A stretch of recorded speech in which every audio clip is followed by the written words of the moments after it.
Hey guys, Coach Nick here. Just wanted to give you some ideas and options for the best equipment as times are changing currently. It's a good time to think about starting a home gym with everything going on. So I wanted to just kind of boil down the things that I feel like if you're going to go out and get something, borrow something, order something online, this would be the best return for your investment. All right, and number one on that list is going to be dumbbells. So getting just like one general pair of dumbbells. A pair would be great. One is fine also. But that pair of dumbbells, you can literally do any functional movement possible. You can squat with dumbbells, you can press, you can pull, you can jump with them and lunge with them. So really the number one thing to purchase or think about at this time is a pair of dumbbells. Now the weight is going to be relative to you, but for the most part, I would say females, somewhere in the range from 15 to 25 pounds would be a good range to kind of do everything. Gentlemen, anywhere from about 30 to 45 pound dumbbells, okay? Depending on the person. If you have abundant resources, maybe a lighter pair of dumbbells and a heavier pair of dumbbells. So I know for guys, I started out with my home gym with a pair of 45s and a pair of 20s, and that covered really anything that I could do.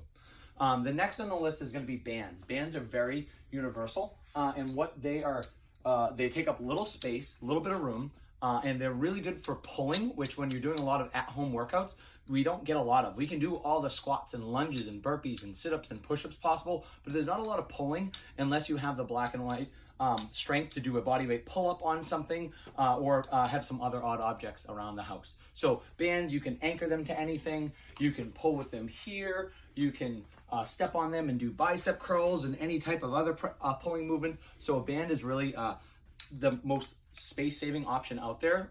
Tiffany and I take these on vacation literally everywhere we go because we know that we can just pull them out of our gym bag or our travel bag and they take up little to no space. Next in line would be a kettlebell. One would be fine to purchase. For the most part, females somewhere around an 18, 26 or 35 pound kettlebell.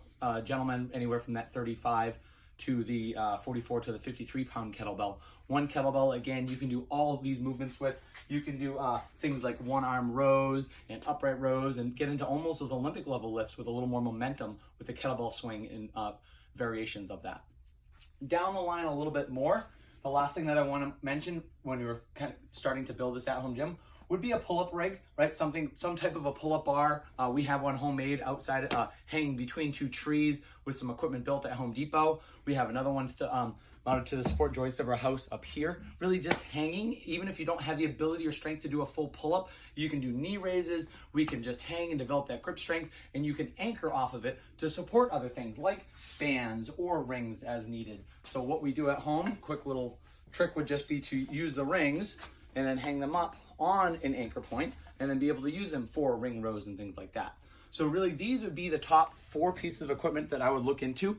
Message myself, Tiffany, any of the other EXP coaches here, and we'll help you design workouts around maybe that equipment that you're thinking about purchasing. And we'll also send some links on here of maybe the best places to get these that you might not think of.